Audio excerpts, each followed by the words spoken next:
Hindi pa kinukumpirma kung kailan na magsisimula ang 12-day suspension ng It's Showtime.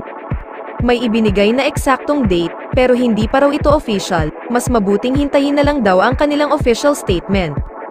Hindi pa ito kumpirmado, pero ang isa pa sa nas-agap na kwento, posibleng papalitan muna ang It's Showtime ng pansamantalang programa na iba ang mag-ho-host. Ewan ko lang kung totoong wala sa regular hosts ng It's Showtime ang lalabas sa ipapalit na programa na ibang-iba sa format ng naturang noontime show. Tingnan natin kung ano ang sasabihin dito ni na Vice Ganda, bago sila pansamantalang magpaalam.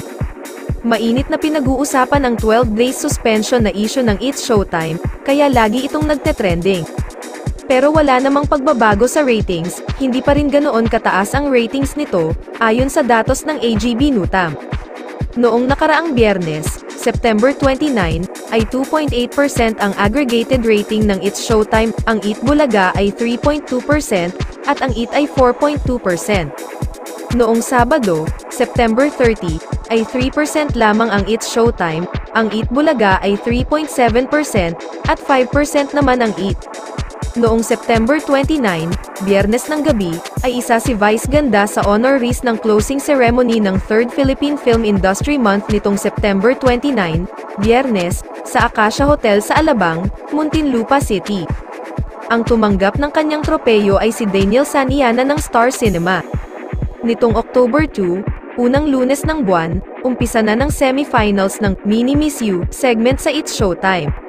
Ayon sa balita ay kalagitnaan ng Oktubre ay magpapahinga na ng 2 linggo ang nasabing programa. Inusisa ang isang kapamilya kung may ilalabas ba silang bagong pahayag kaugnay sa It's Showtime ngayong Lunes. Wala kaming bagong statement, yung sinabi namin last week ay yun pa rin, sabi ng aming kapamilya source. Noong September 28, Huwebes huling naglabas ang ABS-CBN kaugnay sa isyong ito. Ang kanilang statement, naihain na sa amin ang desisyon ng Movie and Television Review and Classification Board na itinanggi ang aming motion for reconsideration para sa programang It's Showtime at pinag-aaralan namin ang aming options.